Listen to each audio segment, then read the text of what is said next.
Welcome to The Bottom Line on Brownfield, a webinar series that takes an in-depth look at the risks and opportunities facing the nation's cattle producers. This series is brought to you by the National Cattlemen's Beef Association. Today, we're taking a closer look at input prices and weather, and looking ahead to what producers need to know for the rest of 2023 and beyond. With us today is Ag Economist Schulz with Iowa State University, University of Missouri Scott Brown, and meteorologist Matt Makens with Makens Weather. Hello, gentlemen. Good morning. Good morning, everyone.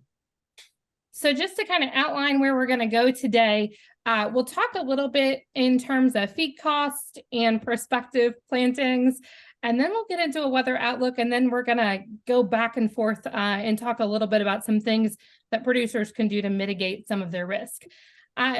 Let's start first, Lee, and take a look at the USDA's prospective plantings report, which came out at the end of March.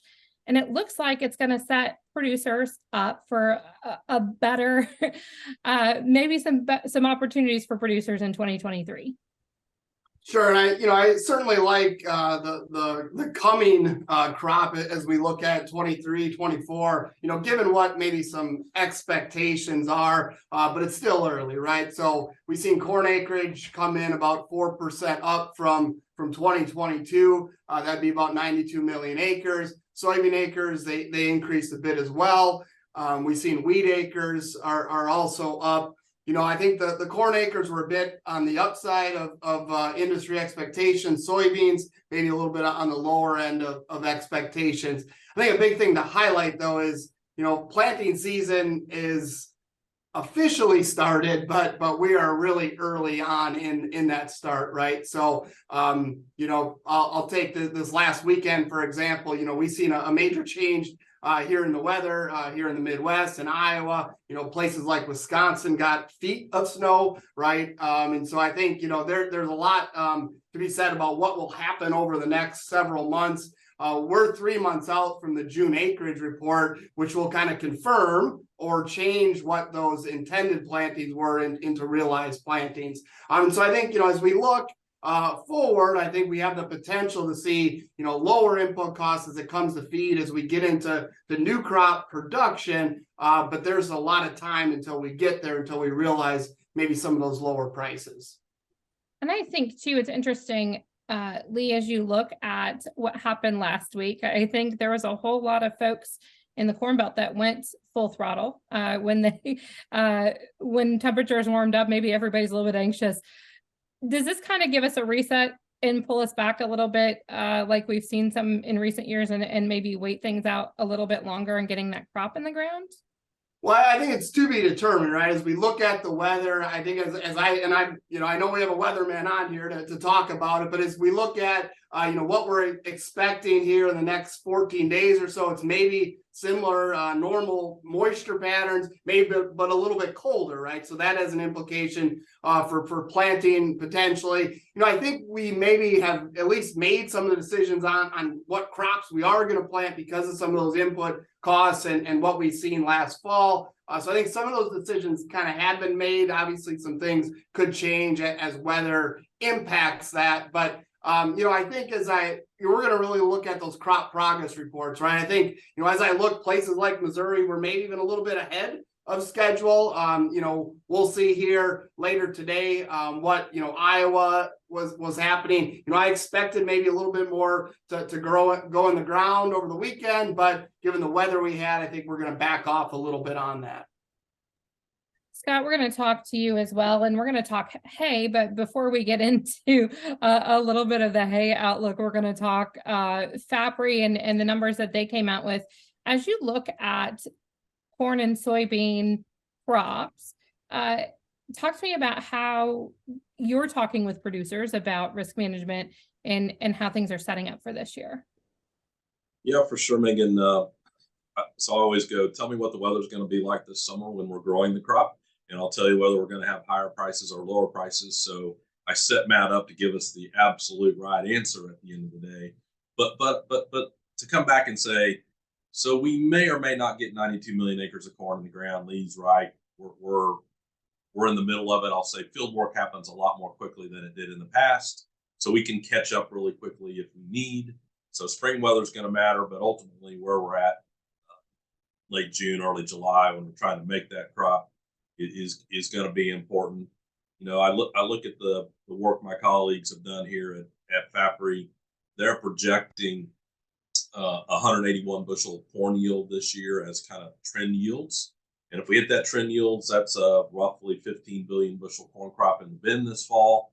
And they put a 530 price to that. It's been a while since we've talked. If that were to unfold, it's been a while since we've talked about corn prices that are that low. And so I think it makes more sense about where feeder cattle prices could be late in the year with a good corn crop this fall. The flip side of that is if we have another dry year and it's in the I states, all of a sudden we're going to talk about higher corn prices. We don't have a lot of stocks sitting here to buffer any big weather event. And so we're a little bit on the head of the pin of it could move either direction, again, depending on just what we put in the bin this fall. For cattle producers in particular, I keep saying there's some good prices available right now. They could be higher by fall. I think feeder cattle prices could move much higher if corn prices were to move lower, as we're talking about. I always like to remind folks back in late 2014, early 2015, when we saw record feeder cattle prices, we had corn back below $4 a bushel. We're not predicting that yet, but moving in the direction that maybe we can, again, talk about higher prices, but using some risk management on feeder cattle prices to manage the low side. I keep saying, if you choose to do any kind of risk management, I hope you pay the premium and don't get the indemnity at the end of the day. That's all good news, higher cattle prices. But just because cattle prices have been going up, it doesn't mean we shouldn't do risk management. I, in fact, think that gives us an opportunity to do some downside risk management better than when we have just low cattle prices. Scott, we talk a lot of corn and soybean cost and as it relates to input cost, but the other side of that for cattle producers is obviously the hay situation. I know as I look at hay reports weekly around the country, supplies in some areas are tight. Prices are still holding solid and pushing higher as well. How do we manage that or how do we incorporate that into our risk management for producers? Yeah, so I often say I think there's less opportunity for lower hay prices here in the near term than there would be for something like corn. Here we're looking at what happens from, and I'll say Texas to North Dakota in terms of hay. So the weather that matters here as we go forward is a little different than where we want good rains for corn production. You know, we're talking about hay stocks in some states that are record low back in December. So although USDA in prospective plantings said another 1 million acres of hay will be harvested this year, I still think we stay awful tight on the hay side. A little harder to find risk management to do here. Physical ownership of hay supplies may be some of the things that we have to look at that's a little different than we might talk about for some of the other commodities. But weather in those key states of Texas, Oklahoma, Western Kansas, Western Nebraska, I think for me that matters a lot. I'll even sit here in Missouri. So we're okay in terms of moisture today, but not a lot of subsoil moisture. So we're going to need rains to make that hay crop bigger as we go through the year as well. Well, that means the pressure is on, and we're going to talk a little bit about this forecast for 2023 and through the rest of the year. Really, Matt Makens is with Makens Weather. You often see him at National Cattlemen's Beef Association's annual meetings, presenting there, as well as Cattlemen to Cattlemen. Matt, I want to talk a little bit. I guess we start with just a weather outlook, and maybe then we can get into those key growing areas in the U.S. Sure. We'll kind of just set the stage is, when we were at CattleCon and I said, we're about to slam the door on La Nina. And there was a group right in front of me that cheered. But then there was another group that sat in the back that's like, we don't want it to go away. So it is regionally specific when we get excited about here an El Nino coming in. There are regions where drought will grow, like the Pacific Northwest with El Nino. So let's just let's take the glass as half full side of it, okay? Let's be on the El Nino side here. So in January, early February, we met in New Orleans. We talked about La Nina was almost done. The ocean was still very La Nina. The atmosphere was as well. And here we are just several weeks later, a couple months later, we slam the door on La Nina. The atmosphere is beginning to respond to that. We're warming up that area of ocean that will drive the climate going forward. And that area of ocean is where we look for El Nino and La Nina. And it's getting very, very warm. So you're going to hear a lot over the next several months about El Nino is here, or El Nino for summer, El Nino for fall, El Nino for winter. That's great and all, but we're talking about the sea conditions, the ocean conditions. It's going to take time for the atmosphere to respond to that. So if you today hear we're having El Nino kick in next month, great, but the atmosphere may not act like it for a while.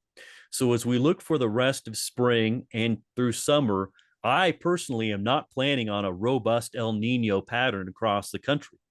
I think we're in a kind of a hybrid situation. We're eliminating some of the extremes. We're going to take the drought signal, begin to reduce it, and start to incorporate some water. The issue will be for the central and southern plains. I think they are the last to turn the corner on this. First was certainly the West with California. The northern plains could be argued in there as well, the Dakotas. But I think from Nebraska, Colorado, Kansas, south into the panhandles, also New Mexico, they're in for a really long haul of pretty poor soil conditions before we can turn that corner and say we're into a wetter pattern. So be patient with El Nino. It'll be the headline, but it's not like it's going to knock on your door right away. Matt, as we take a look at that, obviously you mentioned the different regions that are going to feel the impact.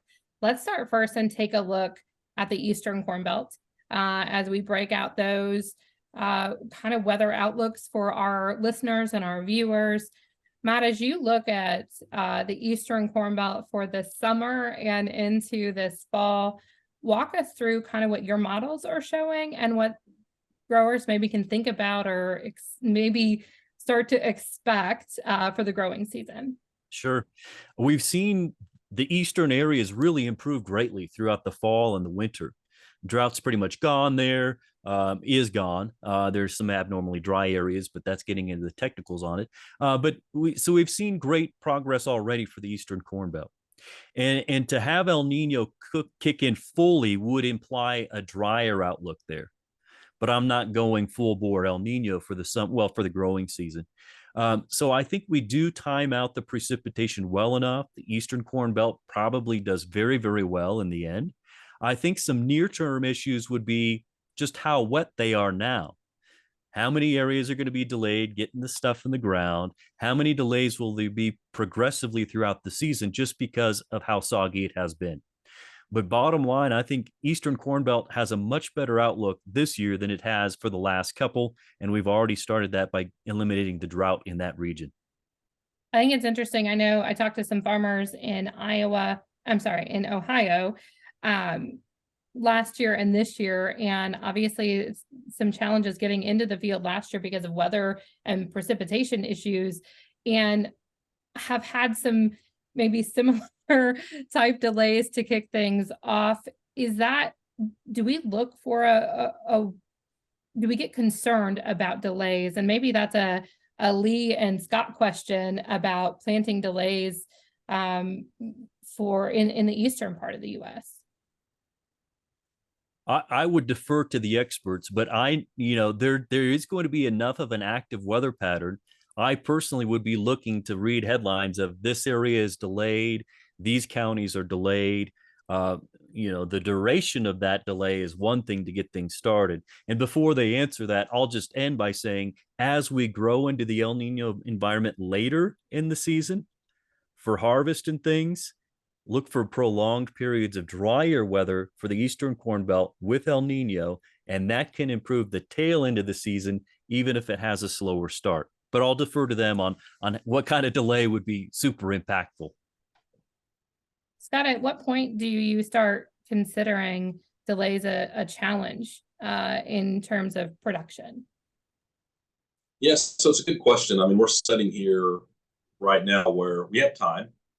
We're not in that delayed pattern yet. There's reasons to get concerned, of course, but I keep saying it's amazing how much corn we can put in the ground in a short period of time when we have the opportunity. So it's just, what's that window of opportunity look like?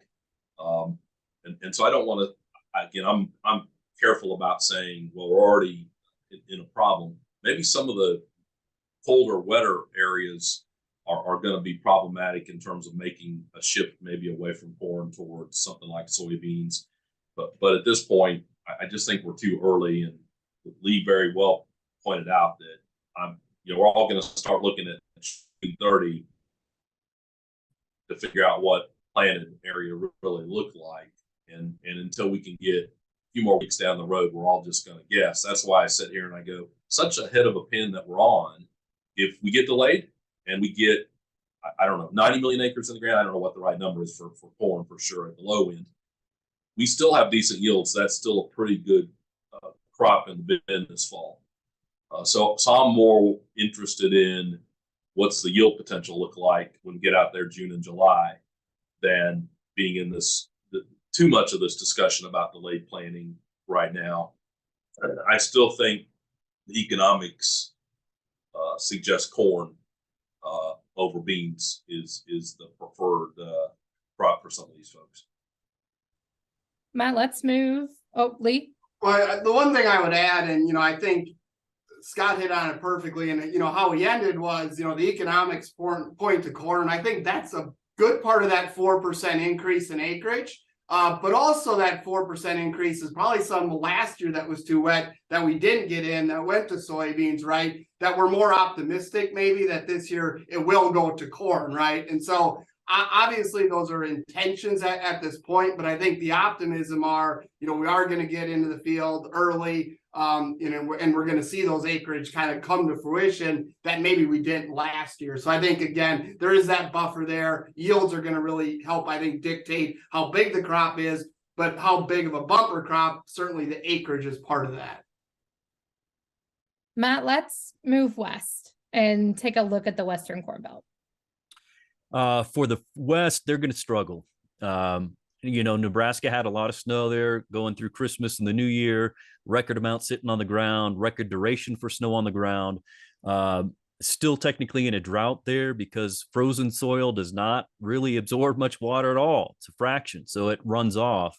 The hope for, say, Nebraska, Kansas, Eastern Colorado, the hope was to gradually melt, gradually thaw, get some of that snow to penetrate the soil, and that didn't happen. We had record heat last week. Snowfield disappeared. Soil then responded by thawing out. So we need to start adding some rain or snow now that the ground is thawed. We're in a kind of a near precip pattern to drier than precip pattern, so that's not necessarily going to bode well for them. The other issue is just how in the hole they are. Take Western Kansas for an example. For the past 3 years, some of those locations are 20 to 30 inches of total precip drier than normal over a 3-year period. That's not just surface issue, that's deep soil moisture problems. So let's say we get some timely snow or spring rains, operations get seed in the ground, that's great. But what's that seed going to use? It's got to have frequent precip throughout this season, or it's not going to matter. And I think the timeliness of precip is going to be critical, even after kind of a slow start here with the drought they're in. And whether or not we can get that frequent precip, I wouldn't personally plan on it, but that would be the hope, is to get that storm in there frequently. Also part of that Western Corn Belt block would be Iowa. And we know that Iowa had some areas of drought in 2022 and some areas not as bad. Does that outlook look better as we think about that third part of the I-states for this year? Yeah, so take the central belt, if you will, a much better outlook than the last 2 years. We've had drought kind of grow pretty steadily in the summer months the last 2 years, especially in Iowa. That was due to the frequent hot bursts, a lot of wind events were factors in that as well. This year is much more optimistic, and then that the drought numbers are retreating here. They're not gone, but they're retreating. We've had a really pretty decent winter. I wish the snow would have, or I should say, I wish the heat wouldn't have been so robust last week and kind of with the outlook so that we could gradually return. But the outlook for, say, Iowa, Illinois is much better than the last couple of years. And one factor to consider would be the extent of the flooding we're dealing with along the rivers today. That's going to be a substantial delay. But as far as the outlook is concerned, much more positive than years past. The problem with last year was we had a super robust monsoon in the southwestern U.S. If you add a lot of water in the southwestern U.S., you're taking it away from the Corn Belt. This year, with less of a robust monsoon expected, we're going to be more generous in sending summer rains into the Corn Belt. So Iowa, the I-states, central Corn Belt, far more optimistic. As you guys hear kind of this outlook for corn, soybeans, obviously, again, we're early, right? We're talking in mid-April. How do you have that conversation with producers, Scott, as we talk about risk management, like knowing what the potential is, and then making sure we're not missing opportunities? So, consistent singles and doubles and not home runs every time. Yeah, I guess I really focus on, so what are they going to be selling between now and the end of the year in terms of cattle? And when you look at some of the relatively inexpensive opportunities, you and I talk a lot about LRP contracts. I can get relatively cheap put options that protect my downside. So, and I say protect the downside from a corn perspective. If we do end up with a serious drought, so we put 13 billion bushels in the bin, not 15 billion bushels, that's where this might pay to have some type of downside risk on feeder cattle I might want to sell this fall or winter. At the same time, if I can do that for, I don't know, $1 to $3 a hundred, I don't have a lot tied up in that risk management. So it's a little bit of downside protection. It is often my discussion for them. And I'll go on to say, if we have $5 corn, then you're going to be really happy, because I think there's going to be an opportunity to market feeder cattle at higher prices as we get into the fall. So again, you pay the indemnity pay the premium and you get no indemnity. You still ought to smile at the end of the day. Again, I will remind them, because I think we look back at 2014 and 2015 as the point of comparison to what we're going through. And I go, there's some things I want to draw from 2014 and 2015, but this time through the cattle cycle will be different. And making sure they're thinking about, number one, what's their cost? What do they need to protect? Because although we may talk about record prices, I'm not sure we're going to talk about record profitability, just given what I think are going to be high hay prices and a lot of the other inputs at the cow-calf level that are also going to be at the high end. So there's reasons to do some risk management, knowing that the corn yields that we eventually get in the bin are going to matter a lot to what happens, I think, to feeder cattle prices later this year.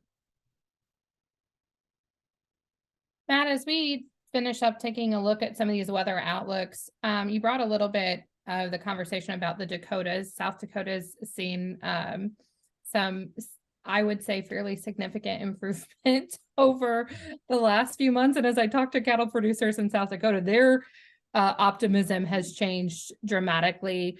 How does that look going into this year? And then maybe take us through some of those other parts of the country that are important to the cattle industry.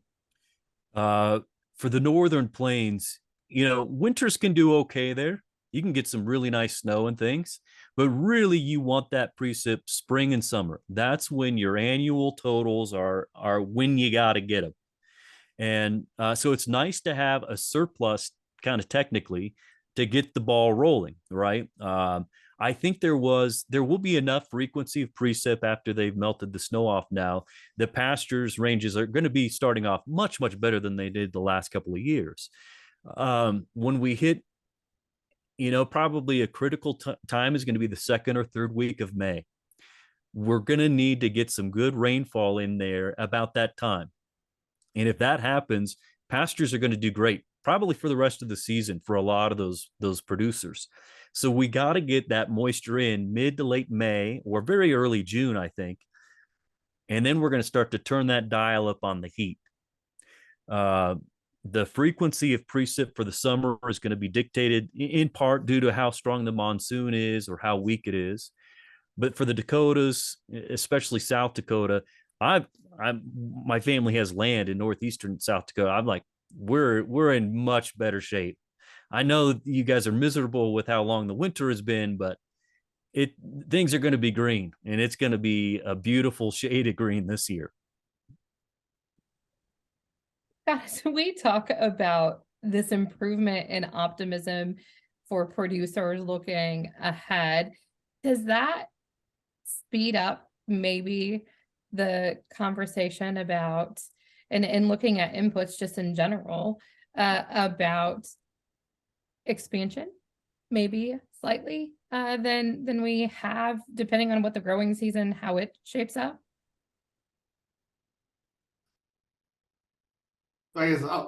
So, I think Scott hit it on the head. Producers respond to profits, not prices. So while we're talking about, record or near record prices and optimism, spring always brings a lot of optimism regardless, right? And I think we're starting the year optimistic, but profits are still, I think, relatively moderate, right? When we think about, what we're going to need to see full-fledged expansion, we're nowhere near where we were the last cattle cycle. There, I think we overshot a little bit and really bid away those profits really quickly. But again, I think because of those higher costs, that's really impacting, where producers are looking at from profit expectations. And then I'll highlight, we have a lot of outside forces that are impacting producers' expectations too, right? You have inflation levels that are still relatively high, nowhere near the Fed's 2% target.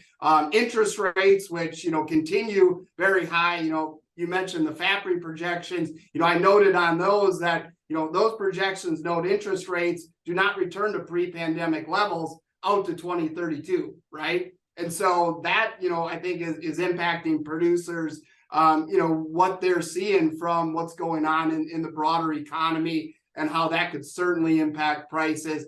I think there's that growing concern that we do start to see, further impact on the economy, how that impacts beef demand, and certainly how that ends up impacting cattle prices. And certainly that's another big part of the profit scenario. So, I don't want to be all gloom and doom here. I know we've been talking a lot of optimism, but I think that's the challenge that we're really facing when we're looking at this scenario and seeing these very strong prices that are creating some optimism, but also have to curb that back a little bit and understand that, we're dealing with these higher costs.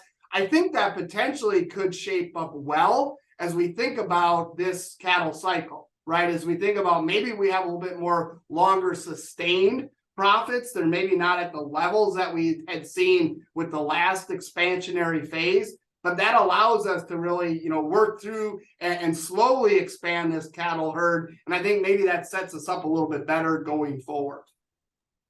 How does the demand picture, you brought up demand, Lee, in your comments, and I think it's interesting knowing what's going on just in the broader economy, right? Beef demand is held relatively strong. Is there a concern that it gets to a level that we start to see some adjustments or some swapping out at the grocery store because of just the overall economic picture? And I'll throw that out to Lee or Scott. I'll maybe start out with that. And so I think when you look at beef demand, my numbers show that it maybe started to wane a little bit in the fourth quarter of last year, and maybe that kind of came into 2023 here. As I think about what factors are impacting, we're still we had been dealing with higher gas prices, interest rates certainly have impact consumers, but also we've seen such exceptional beef demand that maybe even though we've taken a bit of a step back, we're still at a very high level historically. So I think that also sets us up pretty well moving forward. You know, understanding that the dynamics here are going to be led by lower consumption because we're going to have less available going forward. But how much can we push off higher prices onto consumers to offset that lower consumption? So far, we haven't seen a major impact. But, you know, as you mentioned, that's something to monitor because the biology here has said that that pattern is going to exist for a number of years, just given how long it will take to expand the beef cow herd and eventually production. Scott? Yeah, I think Lee's hit the nail on the head here of you know, demand's been exceptionally good for beef. And I'll say when you ask folks, you know, what do they want to have when they have a really good meal, and everybody answers steak, the industry's done a great job of positioning that center of plate, I think, over the last several years.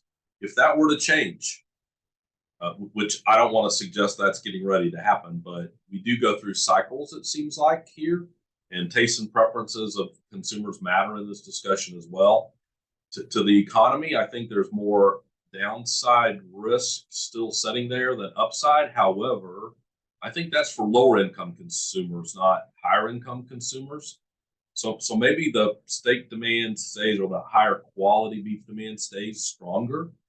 It's the lower quality that might suffer if those lower income consumers decide some of the other competing meats provide better pricing opportunities for them.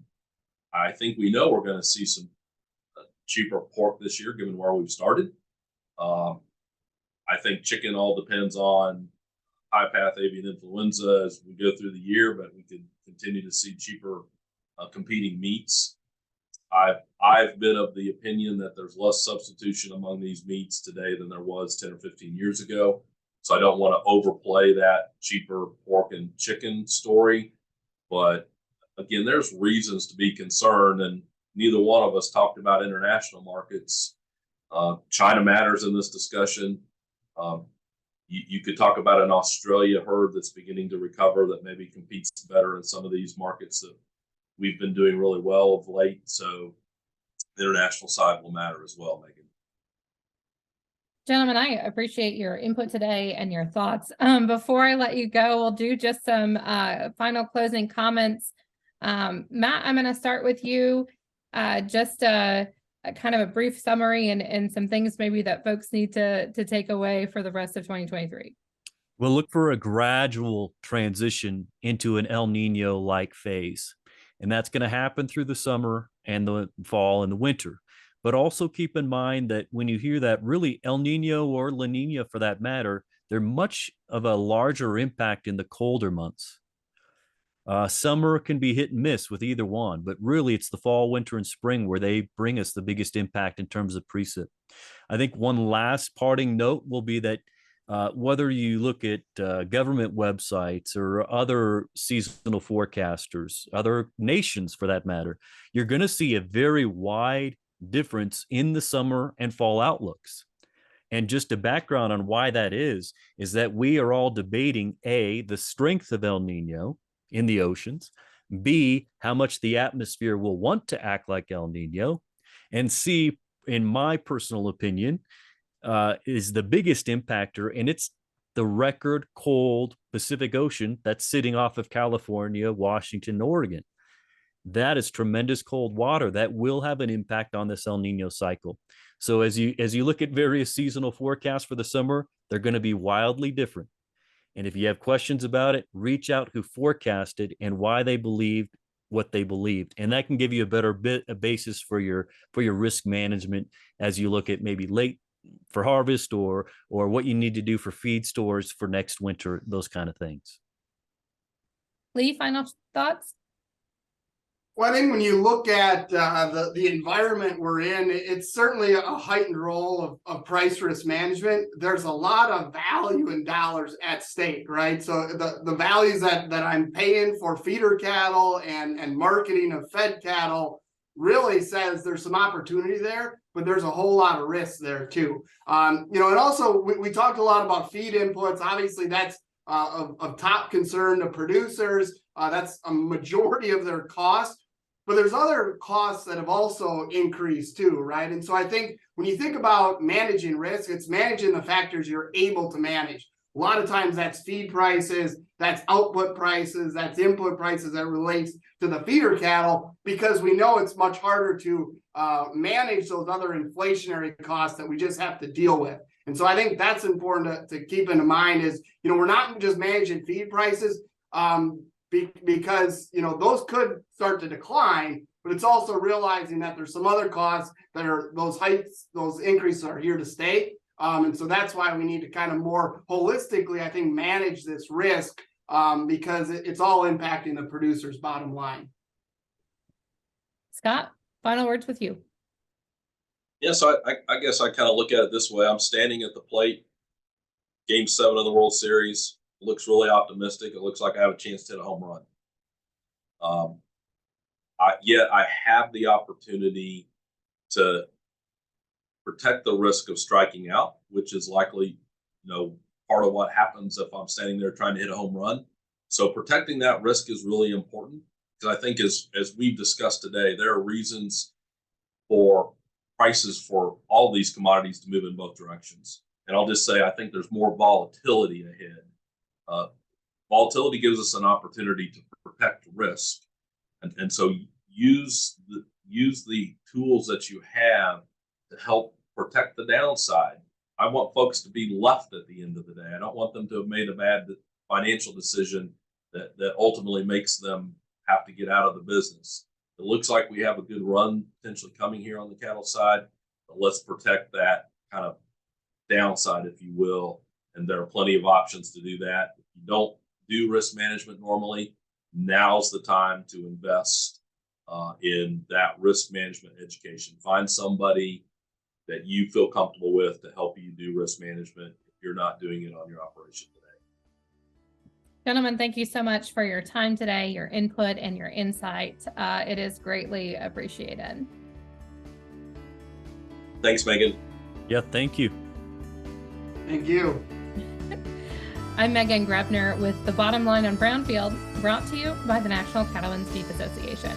Have a great day.